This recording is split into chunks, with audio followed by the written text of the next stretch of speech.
A very pleasant good morning, dear readers. Welcome back to my channel, English Mentor.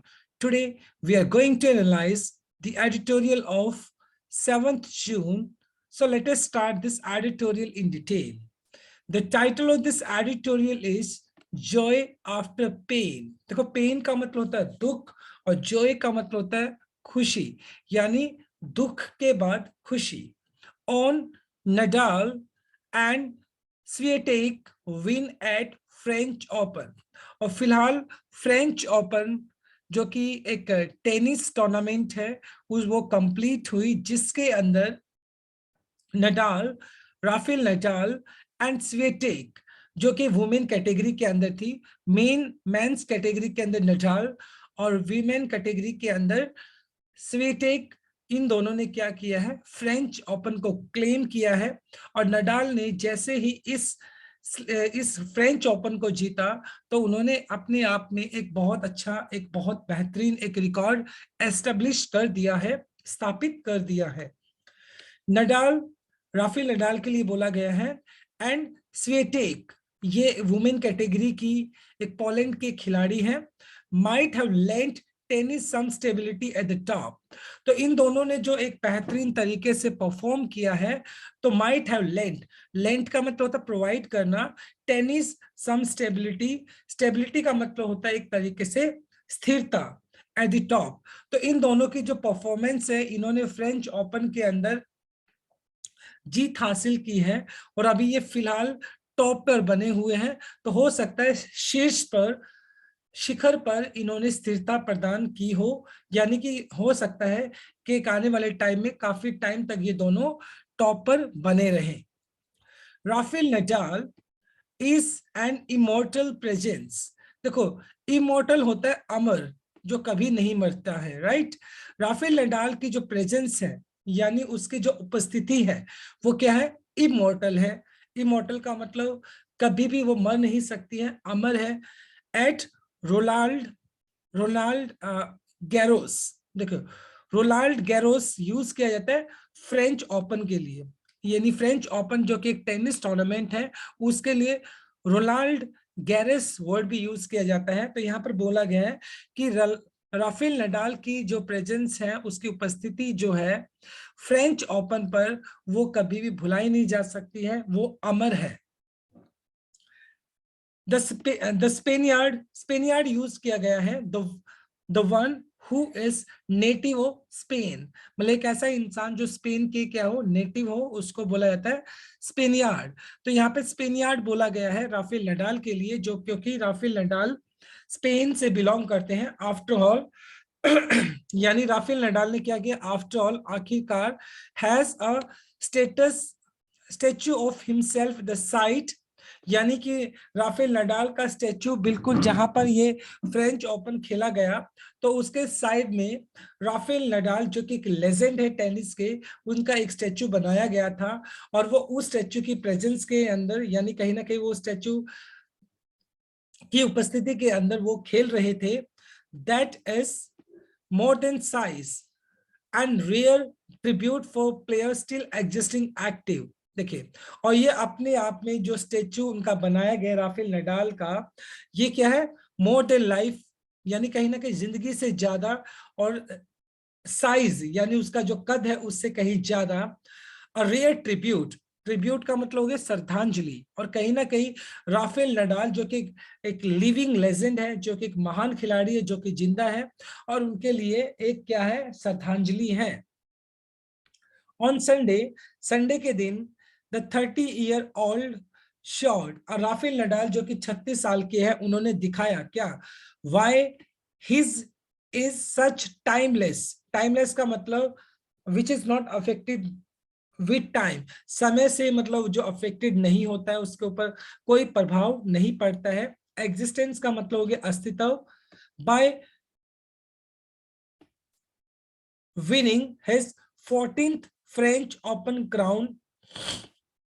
और Sunday के दिन 36 साल के जो राफेल नडाल हैं, उन्होंने दिखाया किस तरीके से उनका जो एग्जिस्टेंस है, उनका जो अस्तित्व है, जो समय से भी क्या नहीं है, प्रभावित नहीं है. और उन्होंने क्या किया, संडे के दिन अपना 14वां कह सकते हो 14 फ्रेंच ओपन को क्लेम किया, जीता।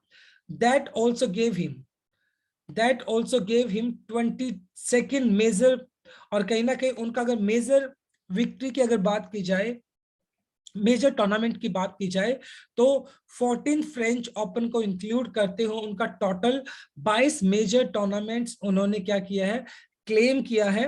एंड पुलिंग का मतलब खींचना, pulling him to clear of Roger Federer and Novak Djokovic in all time men's tally। और कहीं ना कहीं उन्होंने क्या किया है, रोजर फेडरर और नोवाक जोकोविच जो कि क्या थे, उनसे कहीं ना कहीं आगे चल रहे थे, तो उनको क्या किया, एक तरीके से उन्होंने पीछे कर दिया है मेंस टैली के अंदर, यानी कि उन्होंने अपने आप में एक रिकॉर्ड एस्टेब्लिश किया है। इट इज अनथिंकेबल, विचारणीय जिसको आप बोल सकते हो, जिसको विचार, it is unthinkable that the 14th was once Pete Sampras record for overall Grand Slam trophy won। देखिए, और इट इज अनथिंकेबल मतलब इस पे विचार भी नहीं किया जा सकता, ऐसा सोचा भी नहीं जा सकता था कि जो रोजर फेडरर जिन्होंने अपना 14th फ्रेंच ओपन को क्लेम किया, एक टाइम था पेट सैम्प्रस नाम के जो एक टेनिस खिलाड़ी हुआ करते थे, उनके पास ये रिकॉर्ड था ग्रैंड स्लैम ट्रॉफीज का, जिन्होंने 14 ग्रैंड स्लैम ट्रॉफीज को जीता था। और अभी वो रिकॉर्ड कहीं ना कहीं राफेल नडाल ने उस रिकॉर्ड को ब्रेक किया है। That Nadal has accumulated, accumulate का मतलब इकट्ठा करना होता है, कि नडाल जो है उसने अक्यूमुलेट किया है एज मैनी इन पेरिस, मतलब इससे पहले भी उन्होंने बहुत सारे जो फ्रेंच ओपन जो टूर्नामेंट से उनको क्लेम किया है। और इस साल भी उन्होंने पेरिस के अंदर, पेरिस जो कि कैपिटल है फ्रांस की, तो वहां पर उन्होंने ये 14th जो फ्रेंच ओपन था उसको अक्यूमुलेट किया है, उसको कलेक्ट किया है इन जस्ट 18 अटेम्प्ट्स। यानी कि अगर बात की जाए 18 अटेम्प्ट्स के अंदर, यानी कहीं ना कहीं 18 टूर्नामेंट उन्होंने फ्रेंच ओपन की खेली हैं, और उनमें से अगर देखा जाए तो 14 जो फ्रेंच ओपन है उन्होंने क्लेम किया है, जो कि उनके शानदार खेल को दिखाते हैं। And with an injury, with an injury ravaged body, देखो इंजरी चोट हो गया, रेवेस्ड का मतलब होता है डैमेज्ड बॉडी। और वैसे भी अगर देखा जाए राफेल नडाल जो है उनकी जीत बेहतरीन क्यों है, क्योंकि वो इंजरी से जूझ रहे थे और उसके बाद उन्होंने इस टूर्नामेंट को जीता है। इज ए टेस्टामेंट, टेस्टामेंट का मतलब हो गया एक तरीके से प्रमाण। तो उनका ये मतलब इतना बेहतरीन जो परफॉर्मेंस है, ये राफेल नडाल के लिए एक प्रमाण है to his clay court. Clay court के लिए यूज किया जाता है, लॉन टेनिस जहां पे खेला जाता है उसके उसके लिए क्ले कोर्ट बोला जाता है। तो कहीं ना कहीं ये जो उनका जो genius as well as his unparalleled ability to play through pain and extreme physical discomfort, और कहीं ना कहीं ये जो वो फिजिकल पेन से गुजर रहे थे, उनकी जो बॉडी थी वो इंजर्ड थी, लेकिन उसके बावजूद भी उन्होंने क्या किया है, अपनी जीनियस जो गेम है उसको दिखाया है, unparalleled which can not be match, जिसको मैच नहीं किया जा सकता। उनकी जो एबिलिटी है खेलने की, दर्द के दौरान भी एंड एक्सट्रीम फिजिकल डिस्कम्फर्ट, उनको शारीरिक जो पीड़ा थी उसके बावजूद भी उन्होंने अपना जीनियस गेम को दिखाया, और उनकी जो एबिलिटी है उसको मैच नहीं किया जा सकता है। ये अपने आप में उनके एक प्रमाण है, उनके शानदार खेल का प्रमाण है राफेल नडाल का। लीडिंग इनटू द टूर्नामेंट, और टूर्नामेंट में वो स्टार्टिंग से ही अग्रणी रहे हैं, मतलब सबसे आगे रहे हैं। नडाल वॉज पेंसिव, पेंसिव का मतलब वरीड, चिंतित होना। नडाल वो बहुत ज्यादा चिंतित थे। एंड पेसिमिस्टिक, पेसिमिस्टिक का मतलब होता है निराशावादी होना। After his chronic left foot injury, chronic का मतलब हो गया एक लंबे टाइम से बनी हुई लेफ्ट फुट इंजरी, और उनका जो लेफ्ट फुट है, जो लेफ्ट वाला जो पैर है, यानी इंजरी वहां पर बहुत एक लंबे टाइम से उनको इंजरी से वो पीड़ित है। Force him to limp out, और जिसकी वजह से लिम्प आउट का मतलब move out of the Rome Masters, और जिसकी वजह से मतलब उनको रोम जो मास्टर्स होना था टूर्नामेंट, उससे वो उनको बाहर होना पड़ा। क्योंकि उनका जो लेफ्ट फुट इंजरी था वो बहुत ज्यादा सीवियर था, जिसकी वजह से वो रॉ मास्टर्स नहीं खेल पाए। की प्रिपेटरी इवेंट, और ये जो देखा जाए जो रॉ मास्टर्स है वो अपने आप में की प्रिपेटरी इवेंट है। प्रिपेटरी का मतलब जो तैयारी करने के लिए एक महत्वपूर्ण एक टूर्नामेंट था, जिस जिस अगर वो खेलते तो अपनी तैयारी कर सकते थे। अनफॉर्चुनेटली वो रॉ मास्टर्स को नहीं खेल पाए just because of his foot injury. Once in Paris, एक बार पेरिस के अंदर हिज मूड टर्न इंक्रीजिंगली, तेजी से वैलिडिक्टरी। देखो वैलिडिक्टरी क्या होता है? वैलिडिक्टरी स्पीच होता है वैसे, जिसको आप फेयरवेल स्पीच भी बोलते हैं, अलविदा लेते वक्त, विदाई लेते वक्त।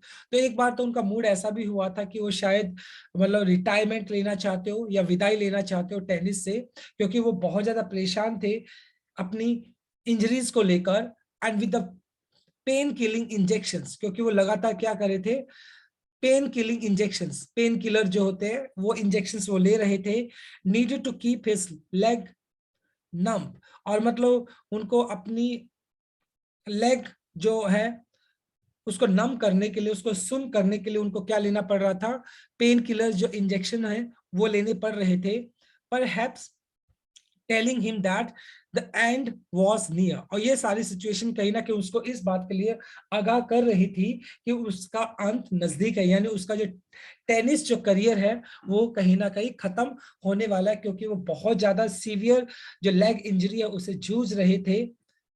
हाउएवर, हालांकि द फोर्टनाइट एंडेड, और वो 15 दिन बीत गए, फोर्टनाइट मतलब 15 डेज, इन सच यूफोरिया, यूफोरिया का मतलब उत्साह के अंदर, और वो 15 दिन उत्साह के अंदर बीत गए with a straight set domination of.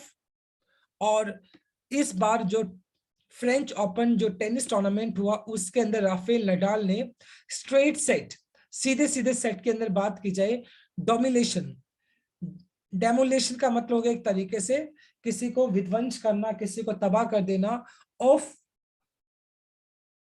Norwegian Caspar rude, जो कि एक टेनिस प्लेयर है। और सीधे सीधे उन्होंने क्या किया, जो ये कैस्पर रूड है उनको सीधे सीधे और सभी सेट्स के अंदर उन्होंने क्लियर कट उनको हराया। मतलब इतनी ज्यादा इंजरीज के बावजूद भी राफेल नडाल का जो एबिलिटी है खेलने का उसके अंदर कमी नहीं आई, और उन्होंने फाइनल के अंदर नॉर्वेजियन कैस्पर रूड को सीधे सीधे सभी सेट्स के अंदर क्लियर उन्होंने उनको हराया। दैट की in the epitaph to Nadal incredible career, और ये जो इनक्रेडिबल अविश्वसनीय करियर उनकी जो उनका जो एक ये जो उनका जो टेनिस करियर रहा है पूरा का पूरा, ये अपने आप में ये जो जीत है, हालांकि पहले वाली भी जीत बेहतरीन जीत थी, लेकिन ये जो जीत है वो एपिटैफ, एपिटैफ का मतलब होता है, जनरली आप लोगों ने देखा होगा बहुत सारी ऐसी मॉन्यूमेंट्स होते हैं, समाधि टाइप होता है, वहां पर कुछ वर्ड्स लिख दिए जाते हैं, उसको एपिटैफ बोला जाता है, जिसको इंस्क्रिप्शन बोलते हैं। इंस्क्रिप्शन जनरली समाधि होता है या कब्र होता है, उसके ऊपर कुछ वर्ड्स लिख दिए जाते हैं, तो उनको एपिटैफ बोला जाता है। तो कहीं ना कहीं ये जो जीत है राफेल नडाल की, तो वो अपने आप में उसके इनक्रेडिबल करियर के अंदर, अविश्वसनीय जो उनका करियर है उसके अंदर ये जो जीत है वो लिख दी गई है, जो कभी मिट नहीं सकती है। व्हेन एवर रिटर्न, जब कभी भी लिखा जाएगा, हिज 14th ट्रायम्फ, उस ट्रायम्फ का मतलब जीत, उनकी जो 14वीं ये जो जीत है, will be more than just normal data point. सिर्फ ये डाटा पॉइंट नहीं है कि मतलब 13 से 14 पॉइंट हो गए उनके, 14, पहला उनके पास 13 जीत थी फ्रेंच ओपन की, अब 14 हो गई उनके पास, ऐसा नहीं है, बल्कि क्या है, ये जो जीत है वो लंबे टाइम तक याद की जाएगी, because he just suffered severe foot injury and overcame and claimed 14th French open. ये कहीं ना कहीं उनकी जीनियस जो है वो, उनका जो खेल की जो एबिलिटी है उसको दिखाता है। This year has been unlike, unlike का मतलब होता है बिल्कुल अलग होना, एनी फॉर नडाल, और ये जो साल रहा है नडाल के लिए वो अपने आप में बहुत अलग रहा है, both in terms of success, चाहे वो सफलता की मतलब अगर देखा जाए, चाहे वो सफलता की बात हो, ही हैज हैड, जो सफलता उनको मिली है इस साल, चाहे वो सफलता हो, and the physical toll, physical toll, मतलब जो एक तरीके से शारीरिक जो नुकसान उनको हुआ है, he has had to bear, bear का मतलब बर्दाश्त करना, यानी चाहे वो सफलता हो या चाहे वो फिजिकल टॉल हो, चाहे वो फिजिकल पेन हो, उनको जो बर्दाश्त करना पड़ा। तो राफेल नडाल के लिए जो साल रहा है वो बिल्कुल अलग रहा है। नेवर बिफोर, पहले कभी भी नहीं, इन इज स्टेलर करियर, स्टेलर का मतलब होता है शानदार, और उनका जो शानदार जो करियर रहा है, he secured the opening two slams of the year, और उससे पहले उन्होंने अपनी जिंदगी के अंदर कभी भी साल के दो दो ग्रैंड स्लैम को उन्होंने कभी भी क्लेम नहीं किया, जीता नहीं, लेकिन इस साल साल के दोनों जो ग्रैंड स्लैम थे उन्होंने जीत हासिल की। एंड 20 स्ट्रेट मैचेस, और 20 लगातार मैचेस के अंदर उन्होंने अपनी जीत को हासिल किया। He won at the start of 2022, और 2022 के इस सेशन में, इस साल में जो स्टार्टिंग में जो 20 मैच थे, उन्होंने सीधे सीधे उन सभी मैचेस को जीता। 3 टाइटल्स एंड अ फाइनल, और 3 टाइटल्स जीते और अ फाइनल, और फाइनल एक फाइनल उन्होंने जीता। इज अ करियर बेस्ट, और ये अपने आप में उनका जो टेनिस जो करियर है उसके अंदर सबसे बेहतरीन परफॉर्मेंस है।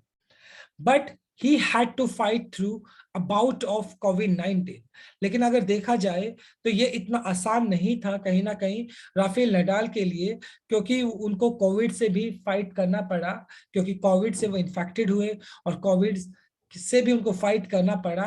दैट नियरली, और जिस कोविड की वजह से नियरली डिरेल्ड, और ऑब्वियसली बात है कोविड के दौरान जो मैच, कोविड के दौरान जो गेम था वो क्या था, बिल्कुल कोविड का मतलब यहाँ पे जो लाइन बोला गया है, he had to fight through a bout of COVID-19, sorry ये इन्फेक्टेड की बात नहीं है, यहाँ पर बोला गया है he had to fight through a bout of COVID-19। Bout का मतलब जैसे जनरली बॉक्सिंग के अंदर, बॉक्सिंग रिंग के अंदर जो बाउट होते हैं, तो कहने का मतलब यहाँ पर कोविड-19 से भी उनको फाइट करना पड़ा एक तरीके से। इट मींस क्योंकि कोविड-19 की वजह से सभी स्पोर्ट्स इवेंट जो थे वो बंद हो चुके थे, और जिसकी वजह से वो भी अपनी प्रैक्टिस नहीं कर पा रहे थे, और जिसकी वजह से नियरली डिरेल्ड का मतलब होता है पटड़ी से उतर जाना। हिज ऑस्ट्रेलियन ओपन प्लान्स, और जो उनका प्लान था कि वो ऑस्ट्रेलियन ओपन में जाकर मतलब अच्छा परफॉर्म करेंगे, लेकिन कोविड-19 की वजह से वो वैसा नहीं कर पाए। A stress fracture in the ribs that did not allow him to touch a racket for 6 weeks, और उनकी जो पसली है, उनकी पसली के अंदर फ्रैक्चर आ गया था, और जिसकी वजह से 6 महीनों तक वो 6 हफ्तों तक वो यानी रैकेट को टच नहीं कर पाए, forcing him to miss vital clay court warm-up tournament in Monte Carlo and Barcelona। और कहीं ना कहीं मतलब 6 हफ्तों तक उनकी रिब्स के अंदर फ्रैक्चर था, जिसकी वजह से मतलब जो वाइटल क्ले कॉर्ट, वाइटल मतलब इंपॉर्टेंट हो गया, क्ले कॉर्ट या लॉन टेनिस के लिए जो कॉर्ट होता है वहां पर, मतलब वार्म अप टूर्नामेंट की अगर बात की जाए, मोन्टो कार्लो जो कि छोटी टूर्नामेंट है, जिस जनरली उसको वार्म अप टूर्नामेंट के लिए यूज किया जा सकता था उनके लिए, और बार्सिलोना में, तो वो उन टूर्नामेंट को नहीं खेल पाए, और कहीं ना कहीं वो जो एक बड़ी टूर्नामेंट है उसके लिए अपने आप को प्रिपेयर नहीं कर पाए थे। And under cooking, under cooking का मतलब होता है जिसको बोलते हैं आधा पका हुआ हिम, और कहीं ना कहीं मतलब वो आधा पका हुआ थे एक तरीके से। इट मींस वो उनका जो प्रिपरेशन था वो पूरा नहीं था for the return in Madrid, और जिस टाइम मैड्रिड के अंदर उन्होंने रिटर्न किया तो उस टाइम उनका जो प्रिपरेशन था वो आधा पका हुआ था, आधा कच्चा था, इस टाइप से था, मतलब पूरा वो तैयार नहीं थे। And relapse foot injury, relapse का मतलब एक तरीके से छुटकारा पाना, और उस टाइम तक उनको अपनी फुट इंजरी से थोड़ा बहुत छुटकारा मिल गया था। That he could still muster the tennis to overcome 4 top players in the French capital। और मतलब वो जिस तरीके से उन्होंने क्या किया, अपना गेम को दिखाया, मस्टर का मतलब होता है कलेक्ट करना, that he could muster the tennis, मतलब वो क्या कर सकते थे, टेनिस को इकट्ठा कर सकते थे to overcome four top 10 players in the French capital. और फ्रेंच कैपिटल मतलब पेरिस के अंदर, जो फिलहाल अगर देखा जाए तो जो टॉप 10 प्लेयर्स थे वो उनके अंदर इतना एबिलिटी था कि वो उन टॉप 10 प्लेयर्स को ओवरकम कर सकते थे, उनको हरा सकते थे, इंक्लूडिंग जोकोविच इन दी क्वार्टर फाइनल्स। और मतलब सरप्राइजिंगली अगर देखा जाए तो उन्होंने नोवाक जोकोविच जो कि एक बेहतरीन खिलाड़ी हैं उनको क्वार्टर फाइनल्स के अंदर हराया with A rousing performance. Rousing मतलब फुल ऑफ एक्साइटमेंट, और उनकी जो परफॉर्मेंस थी वो बेहतरीन परफॉर्मेंस थी, एक्साइटमेंट से भरी हुई थी। राफेल नडाल ने जोकोविच को सेमी क्वार्टर फाइनल्स के अंदर हराया एंड प्रूव्ड, और इस बात को साबित किया yet again, दोबारा से, that he remains a sports ultimate competitor, कि वो हमेशा से एक टफेस्ट कॉम्पिटिटर हैं, एक प्रतिद्वंदी हैं। ईगा स्विएटेक, जो कि फीमेल कैटेगरी के अंदर पोलैंड के खिलाड़ी हैं, was every bit as authoritative। Authoritative का मतलब होता है जिसके पास अथॉरिटी होता है, इन स्टैंपिंग हर अथॉरिटी, और वो मतलब मोहर लगा रही थी एक तरीके से अपनी अथॉरिटी को दिखाने के लिए। और वुमेन साइड, यानी कहीं ना कहीं वुमेन कैटेगरी के अंदर ईगा स्विएटेक था, उन्होंने अपनी डोमिनेंस को दिखाया और अपनी जो एक तरीके से जो अथॉरिटी है उसको उन्होंने वुमेन्स साइड के अंदर दिखाया, वुमेन कैटेगरी के अंदर दिखाया, claiming her second French open title in 3 years। और पिछले 3 सालों के अंदर ईगा स्विएटेक ने 2 फ्रेंच ओपन को क्लेम किया है, जो कि उनकी डोमिनेंस को दिखाता है। It was the 6th straight, और ये उनका छठा स्ट्रेट टूर्नामेंट है, ये उनका सीधा सीधा छठा टूर्नामेंट है विक्ट्री, यानी सीधी 6 टूर्नामेंट में उन्होंने जीत को हासिल किया है फॉर द पॉल का मतलब the one who belongs to Poland, right, एक ऐसे इंसान जो पोलैंड से बिलोंग करता है। और ये जो स्विएटेक है पोलैंड से बिलोंग करती है, और उन्होंने 3 सालों के अंदर 2 फ्रेंच ओपन को जीता है, और अगर देखा जाए तो 6 सीधी टूर्नामेंट को उन्होंने जीत हासिल की है। और रन दैट हैज फीचर का डिस्प्ले करना and oh surprising inspiring 35 match winning streak. और कहीं ना कहीं ये जो स्विएटेक है उन्होंने 35 मैचों की एक विनिंग स्ट्रीक को मतलब बिना हारे हुए मतलब अपने आप में एक तरीके से सरप्राइजिंग एक रिकॉर्ड सेट किया है। And if in Ash Barty फिलहाल नंबर 1 टेनिस प्लेयर है वुमेन कैटेगरी के अंदर, जो कि ऑस्ट्रेलिया की है, हाईएस्ट स्टेबल वर्ल्ड नंबर 1, और फिलहाल वो नंबर 1 पे है until the Aussies abdicated her throne in March. और मार्च के अंदर उन्होंने क्या किया था, अपने जो थ्रोन होता राजगद्दी, यानी कि वो अभी तक क्या बनी हुई थी, नंबर 1 खिलाड़ी बनी हुई थी, और ऑसी यूज किया गया है ऐश बार्टी के लिए। और मार्च के अंदर उन्होंने अपने थ्रोन को छोड़ दिया था, अपने राजगद्दी को छोड़ दिया था। एब्डिकेटेड का मतलब किसी को राजगद्दी से उतार देना। And Swiatek is proving to be worthy successor, और जो फिलहाल अगर देखा जाए तो स्विएटेक जो है वो कहीं ना कहीं ऐश बार्टी की सक्सेसर हैं, उनकी पदाधिकारी हैं, क्योंकि उनकी जगह पे अब वो बिल्कुल एक सुटेबल कैंडिडेट है, जो कि नंबर 1 खिलाड़ी है, ऑब्वियस सी बात है, और वो ऐश बार्टी की जगह रिप्लेस कर सकती हैं फिलहाल, क्योंकि जो स्विएटेक है उसने अपना डोमिनेंस दिखाया है वुमेन कैटेगरी के अंदर, और उन्होंने प्रूव किया है कि वो एक बेहतरीन खिलाड़ी है, right. So my dear readers, बहुत इंटरेस्टिंग आर्टिकल था आज का हमारा। This is all about from this article. Thanks for watching this video. Please do like, share, comment, and subscribe to my channel. Tomorrow I'll continue with another article. Till then, bye bye, take care, and have a nice day.